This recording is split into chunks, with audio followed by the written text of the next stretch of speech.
Hello guys, welcome. कैसे हैं यार? बात करें यार, लास्ट क्लास में हमने आपको टैक्स में परक्यूजिट कार के बारे में बताया था। आज का क्लास आपका प्रैक्टिकल प्रॉब्लम पे आ जाते हैं। बात करें आपका, मैंने 1 और 2 पहले सॉल्व कर दिया था स्टार्टिंग में #1 और 2 में, लेकिन आज के क्लास में HC मल्होत्रा वाले बुक से प्रैक्टिकल प्रॉब्लम 3, 4, 5, 6 और 7 सॉल्व करने वाला हूं। अच्छे से समझाऊंगा भी, पूरा कॉन्सेप्ट के साथ देखिएगा, राइट डाउन कीजिएगा। कहीं डाउट लगे तो इंस्टा पे डायरेक्ट मैसेज कर दीजिए, कमेंट बॉक्स में बताइएगा कि सर बनाए कैसा है, बनाने का तरीका मतलब मेथड तरीका समझ में आपको आया कि नहीं आया। चलिए चलते वीडियो। हाँ गाइस, यह देखिए आपके स्क्रीन पे, यह रहा practical problem number 3 doctor HC Malhotra वाले बुक का। Practical problem number 3 doctor HC Malhotra वाले बुक का। अगर आपके पास यह बुक नहीं है, राइट डाउन कर लीजिए अच्छे तरीके से। अगर बुक है तो ज्यादा अच्छा, आप उसी से देख लीजिएगा, अच्छा हेल्पफुल भी रहेगा। राइट डाउन कर लीजिए। चलिए देखिए, इसे सॉल्व करते हैं।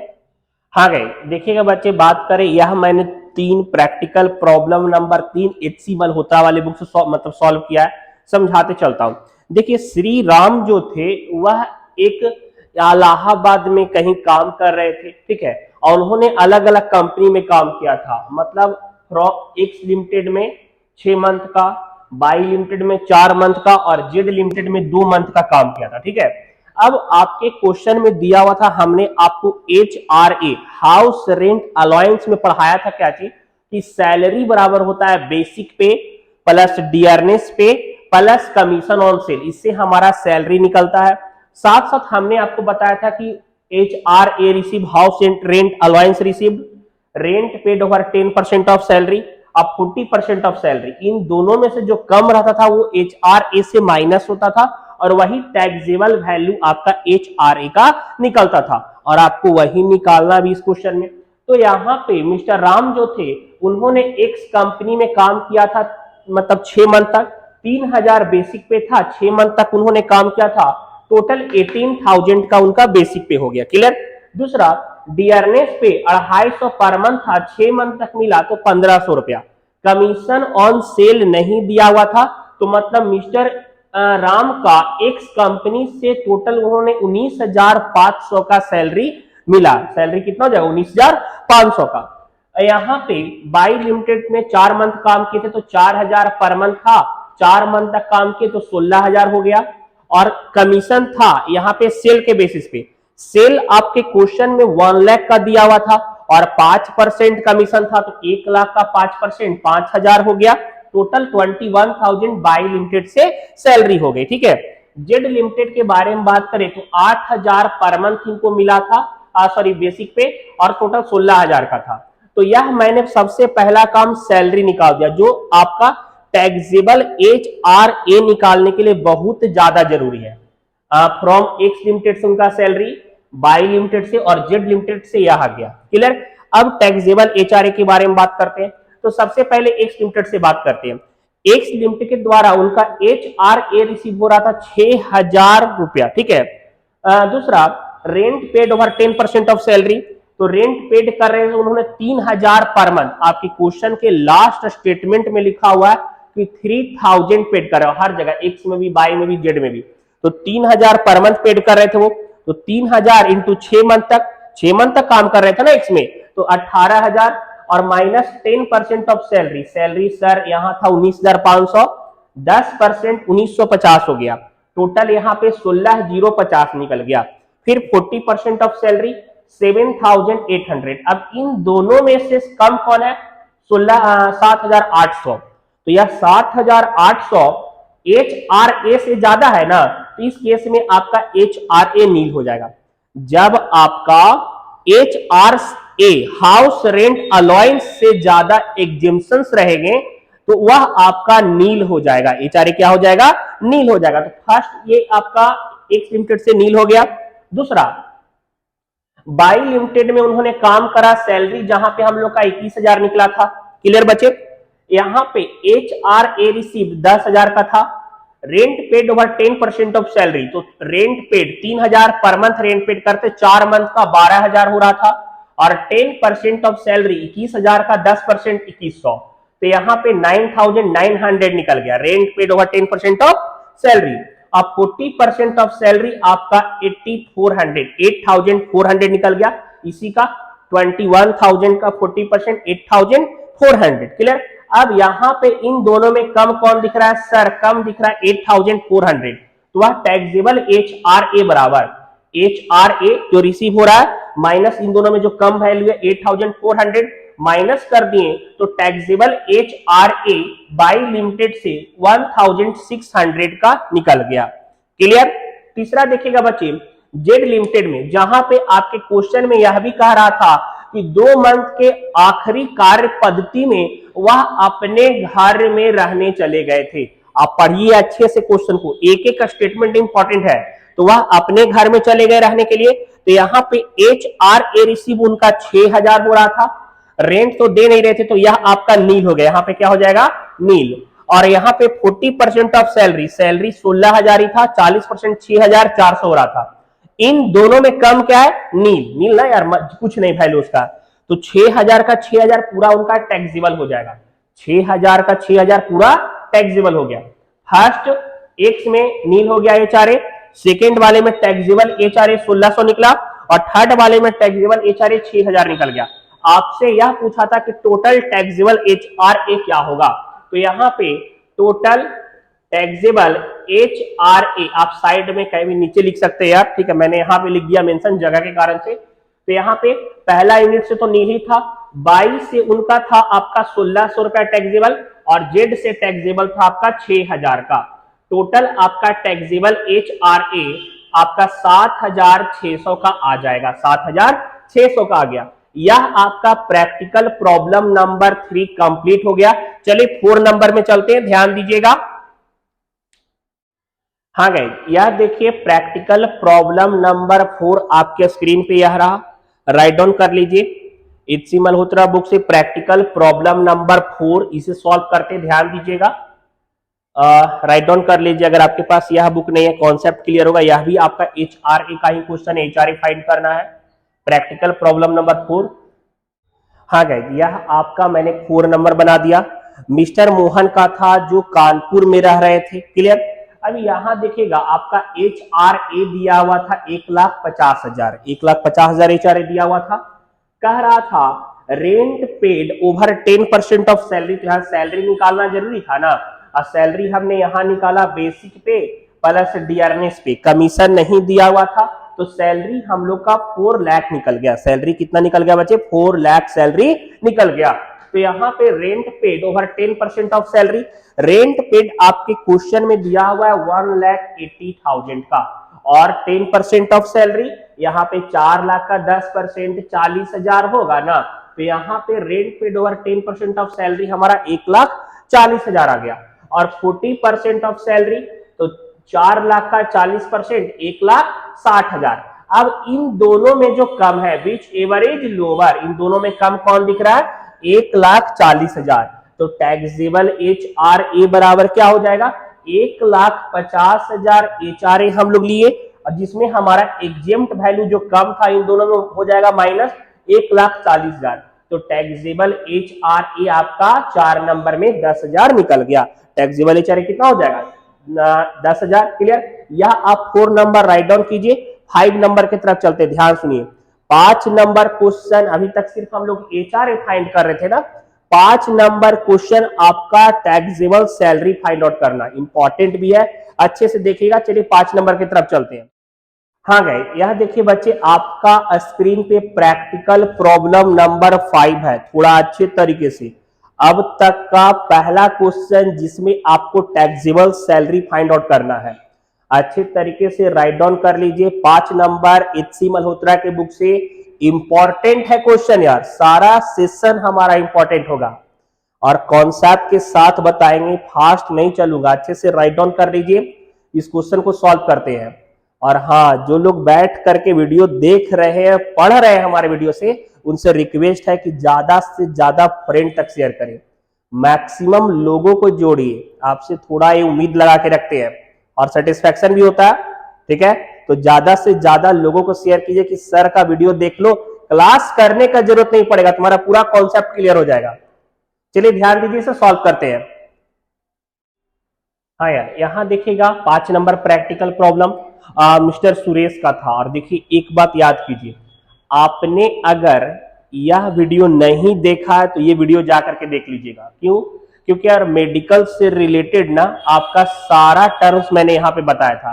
गवर्नमेंट एम्प्लॉय है, प्राइवेट एम्प्लॉय है, अगर अपने कंट्री में इलाज करवाता है, कंपनी के फेवरेबल में अस्पताल है वहां इलाज करवाता है, कंपनी के द्वारा अप्रूव्ड है वहां इलाज करवाता है, अब्रॉड जाके इलाज करवाता है, तो यह सारा मैंने इस वीडियो में बताया। नहीं देखे हैं तो पहले देख लीजिए। क्यों? इसके बिना यह क्वेश्चन थोड़ा सा अजीब लगेगा कैसे कि कैसे सर बता रहे हैं और कहां से रूल आ गया, तो देखना जरूरी है आपके लिए। और पहले का वीडियो नहीं देखें तो प्लीज वॉच कीजिए, जरूरी है। देखिए यहाँ पे मिस्टर सुरेश का सबसे पहले ग्रॉस सैलरी दिया हुआ था, मैंने वह लिख दिया। क्लियर? अब कह रहा था कि medical expenditure directly paid by employer to private hospital. देखिए समझिएगा, मेडिकल एक्सपेंस जो था वो प्राइवेट हॉस्पिटल में पेड किया गया था। ऐसा नहीं कि वह हॉस्पिटल अप्रूव था एम्प्लॉयर का और खर्चा एम्प्लॉयर पेड कर रहा है और कोई प्राइवेट हॉस्पिटल में पेड कर रहा है तो वह पूरा टैक्सेबल हो जाता। तो इसलिए यहाँ पे 25,000 पेड किया था, पूरा टैक्सेबल हो गया। क्लियर? फिर कह रहा था medical expenditure directly paid by employ to approved hospital. कोई हॉस्पिटल कंपनी के तरफ से, एम्प्लॉयर के तरफ से अप्रूव्ड था और वहां पे खर्चा हुआ, वहां पे उसका ट्रीटमेंट किया गया तो वह एग्जेम्प्ट हो जाएगा। मैंने यह रूल में भी बताया था, एग्जेम्प्ट मैंने लिख दिया, कोई टैक्स नहीं लगेगा उस पर। आगे reimbursement of medical expense incurred by the employ in approved hospital. देखिए कोई खर्चा और था और वह भी अप्रूव्ड हॉस्पिटल था तो यह भी आपका एग्जेम्प्ट हो जाएगा। 5वां नंबर थोड़ा खास है, अच्छे से देखिएगा। कह रहा है expenditure on travelling abroad not, यहां देखिएगा समझ, ये आपका टर्म्स है। एक्सपेंडिचर ऑन ट्रैवलिंग अब्रॉड, इलाज के लिए मतलब, या फिर मतलब किसी काम से अब्रॉड गया, ठीक है, इलाज के लिए अब्रॉड गया मतलब किसी दूसरे कंट्री में गया। लेकिन वहां पे हम लोग रूल में क्या पढ़े थे कि अगर उसका income, gross total income 2 lakh से एक्सीड्स कर जाएगा, 2 लाख से ज्यादा हो जाएगा तो वह टैक्सेबल हो जाएगा, पूरा टैक्सेबल। जो भी अलॉय मतलब खर्चा दे रहा है वह सारा टैक्सेबल हो जाएगा। तो यहाँ पे टैक्सेबल आपका 1,50,000 मिला था, वो पूरा टैक्सेबल होगा। क्यों? क्योंकि इसका ग्रॉस टोटल इनकम एक्सीड्स कर गया 2 लाख से। मैंने क्लियरली करके यहां लिख दिया ताकि आपको डाउट नहीं हो। रूल अगर नहीं भी पढ़े हैं तो आपको लगे ये रूल है, ग्रॉस टोटल इनकम अगर 2 लाख से एक्सीड्स कर जाएगा तो पूरा टैक्सेबल हो जाएगा। क्लियर? फिर आपका एक्सपेंडिचर ऑन स्टे ट्रीटमेंट, क्या हुआ कहीं पे रुका यार, अब्रॉड जाएगा तो ऐसा थोड़ी कि वहां रुकेगा नहीं, ऐसे इलाज करवा लेगा। तो रुकने में उसका खर्चा 2.5 लाख हो रहा था, लेकिन रिजर्व बैंक ऑफ इंडिया, आप क्वेश्चन के लास्ट लाइन पढ़िए, रिजर्व बैंक ऑफ इंडिया के द्वारा अप्रूव्ड कर दिया गया कि आपका 1 लाख तक एग्जेम्प्ट हो जाएगा। तो बाकी रिमेनिंग पे टैक्स लग गया 1.5 लाख पे। तो यहाँ पे सारा उनका जितना भी मिल रहा था पैसा सबको मैंने सम किया, 6,25,000 आया, 6,25,000। और स्टैंडर्ड डिडक्शन, जहां भी आपको टैक्सेबल ग्रोस सैलरी निकालना है तो स्टैंडर्ड डिडक्शन आप हर एक क्वेश्चन में माइनस कीजिएगा। ठीक है? तो वह 50,000 एज रूल होता है 50,000, मैंने माइनस किया तो टैक्सेबल सैलरी 5,75,000 आ गया। यह आपका 5 नंबर कंप्लीट। चलिए 6ठा और 7वां भी सॉल्व करते, एकदम अच्छे से देखिएगा, सपोर्ट कीजिए बच्चे, आपके सपोर्ट से कॉन्फिडेंस बढ़ता है। चलिए 6ठा देखिएगा। हाँ यार, यह देखिए आपकी स्क्रीन पे प्रैक्टिकल प्रॉब्लम नंबर 6 रहा। यह भी यार टैक्सेबल सैलरी निकालना है, राइट डाउन कर लीजिए, इसे सॉल्व करने वाले अच्छे से देखिएगा। प्रैक्टिकल प्रॉब्लम नंबर 6, चलिए ध्यान दीजिए। हाँ गाइज, यह देखिए मैंने 6 नंबर क्वेश्चन को सॉल्व किया। पहले थोड़ा समझिएगा, एकदम स्लोली समझिएगा। देखिए लॉन्ग प्रैक्टिकल क्वेश्चन दे दिया, ठीक है। अब उस क्वेश्चन के अंदर में ही आपका रहेगा कहीं HRA का ट्रीटमेंट रहेगा, आपका कार का ट्रीटमेंट रहेगा, आपका ड्राइवर का ट्रीटमेंट रहेगा, आपका हॉस्टल के बारे में रहेगा, चिल्ड्रन एजुकेशन अलाउंस के बारे में रहेगा। तो यार लॉन्ग प्रैक्टिकल क्वेश्चन में छोटे छोटे टर्म आपके इनबिल्ड रहेंगे, तो आपको वहां पे ध्यान रखना, अच्छे तरीके से वर्किंग नोट करते हुए चलिएगा। और देखिए क्या होता है ना, आप जितना अच्छा तरीका से वर्किंग नोट किए हुए रहिएगा ना, आपके एग्जाम में उतना अच्छा मार्क्स आपका आएगा। जैसे अगर कोई स्टूडेंट बना रहे हैं, अगर वर्किंग नोट सही से नहीं किए, प्रॉपर नहीं किए, लिख दिए, तो गड़बड़ वहां पे होता है, बोलते हैं कि एग्जाम में हमारा नंबर कट गया। तो इस सब चीज का आप ध्यान रखिएगा। देखिए यहाँ पे आपका सैलरी दिया हुआ था 5 लाख, डियरनेस अलाउंस था 20,000, मैंने वो लिख दिया। सिटी कंपनसेंट्री अलाउंस था आपका 2400, मेडिकल अलाउंस ऐसे लिखा होता, कोई खास नहीं दिया होता, मैं उसको टैक्सेबल मान लूंगा। ठीक है, क्या मानूंगा? टैक्सेबल 1200। अब देखिए आपका HRA हाउस रेंट अलाउंस, तो HRA ऐसे लिखा हुआ था कि HRA रिसीव है, तो क्या डायरेक्ट लिख देंगे? नहीं ना, पहले HRA में टैक्सेबल वैल्यू क्या है उसको निकालना पड़ेगा। ठीक है, तो मैंने निकाला HRA रिसीव्ड 1,20,000 का, rent paid over 10% of salary, rent paid 1,50,000 दिया हुआ था, और सैलरी में देखिए बेसिक पे सिर्फ था 5 लाख का, क्योंकि डियरनेस पे भी नहीं है, कमीशन ऑन सेल नहीं है, तो सिर्फ यही सैलरी हो गया। तो 5 लाख का 10% 50,000। क्लियर? तो यहां पे निकल गया आपका 1 लाख का, 40% ऑफ सैलरी आपका 2 लाख निकल गया। तो टैक्सेबल HRA आपका 1,20,000 में इन दोनों में कम कौन है? 1 लाख रुपया, 1 लाख माइनस कर दिए तो टैक्सेबल HRA 20,000 निकल गया, जो मैंने यहां पे पुट किया। अब सबको जब सम किए तो 5,43,600 आया, और स्टैंडर्ड डिडक्शन मैंने अभी जस्ट बताया था कि हर क्वेश्चन में आपका माइनस होगा 50,000, एज रूल है, तो वहां पे मैंने माइनस किया, तो टैक्सेबल इनकम फ्रॉम सैलरी 4,93,600 आ गया। यहां तक आपका कॉन्सेप्ट भी क्लियर होगा, अच्छे तरीके से समझ में आया होगा। चलिए 7 नंबर में चलते हैं, और आज के क्लास का आखिरी क्वेश्चन है 7 नंबर, ध्यान दीजिएगा। हाँ गाइस, यह देखिए आपके स्क्रीन पे प्रैक्टिकल प्रॉब्लम नंबर 7 है। प्रैक्टिकल प्रॉब्लम नंबर 7 सॉल्व करने वाले हैं। देख लीजिए, रनिंग अलाउंस आपका दिया हुआ है, एजुकेशन वाला दिया। एक खास बात बोलूंगा, ध्यान से सुनिएगा। जैसे यार अभी हम यह सारे क्वेश्चन को सॉल्व कर रहे हैं, आपको लग रहा है कि सर यह रूल आ गया, यह रूल आ गया। बहुत सारे रूल को क्या होता है कि हमने लिखा नहीं था, पहले भी आप मतलब कहीं मिस किए हुए थे, नहीं लिखे थे, चलो यार चलो, लेकिन कुछ कुछ रूल आपके क्वेश्चंस में भी दे देंगे। ठीक है, तो वहां पे आप एक साइड में शीट लेके रखिएगा जहां पे आपने रूल लिखा है सारा। ठीक है, और वहां पे मेंशन कर दिया, जो रूल आपका उधर छूट गया, क्वेश्चन जब सॉल्व करेंगे ना तो उसमें आपका रूल आएंगे तो मैं बताते चलूंगा, तो आप वहां पे मेंशन करते चलिएगा। ठीक है बच्चे, चलिए ठीक है, इसे सॉल्व करते हैं। प्रैक्टिकल प्रॉब्लम नंबर 7 इंपॉर्टेंट है, धीरे धीरे आपके क्वेश्चन का लेवल बढ़ेगा, और हर एक क्वेश्चन बता रहे हैं। हाँ यार, यह देखिए प्रैक्टिकल प्रॉब्लम नंबर 7, धीरे धीरे आपका लेवल आगे बढ़ रहा है, लेवल क्वेश्चन का बड़ा होते जा रहा है। ठीक है, और अलाउंसेस परक्यूजिट धीरे धीरे देते जाएंगे, थोड़ा समझ के बनाना है। ठीक है, और कोई भी टर्म अगर छूट गया तो दिक्कत हो जाएगा, इस कारण से पेंसिल पास में रखिए, अंडरलाइन करते हुए चलेंगे। क्लियर?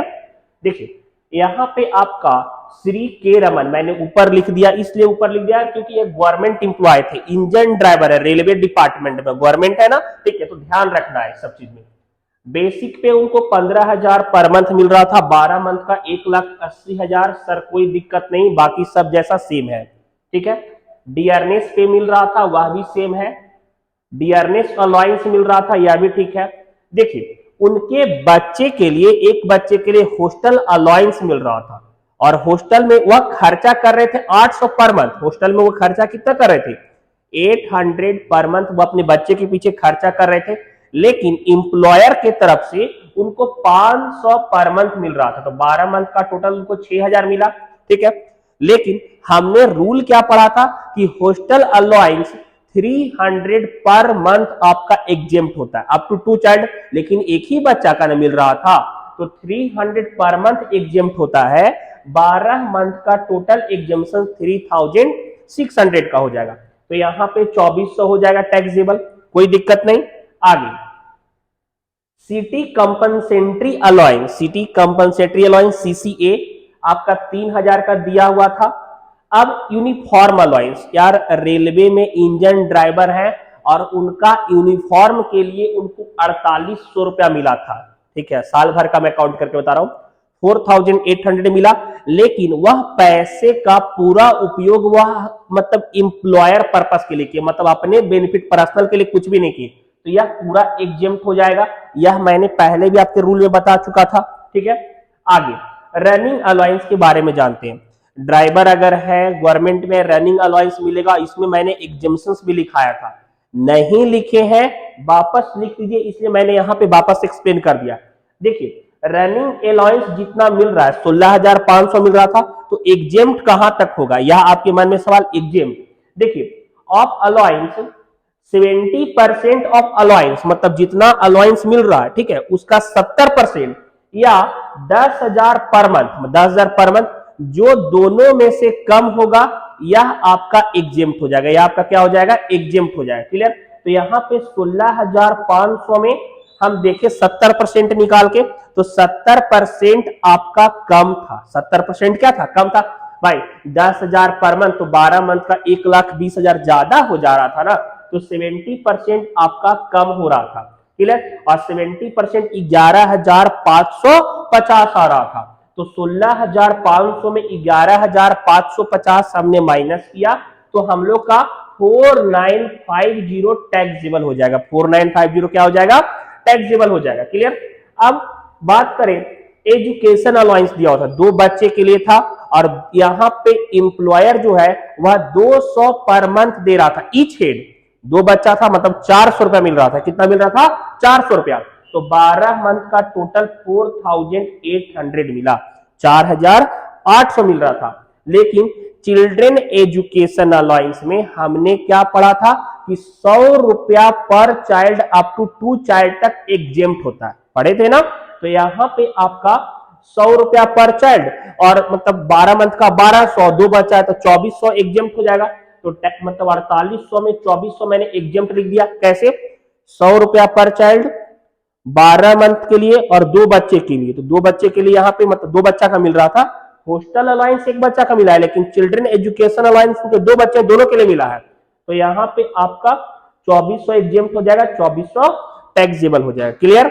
आगे सारा मैंने जोड़ दिया, यह सबको मैंने सम किया यहाँ पे। हाँ, एक चीज छूट गया यार, HRA 15,000, देखिए खास है, मैंने यहाँ पे मेंशन करा हाउस रेंट अलाउंस के बारे में ध्यान दीजिएगा। देखिए मैंने यहाँ वर्किंग नोट करके HRA रिसीव 30,000 का, rent paid over 10% of salary, salary मैंने यहाँ निकाला 2,10,000 निकला था, और रेंट पेड कर रहा था यहाँ पे 36,000, और 10% सैलरी का 21,000 हो रहा था। तो यहाँ पे rent paid over 10% of salary 15,000 आ गया, 40% ऑफ सैलरी 84,000 निकल गया, 84,000 का। क्लियर।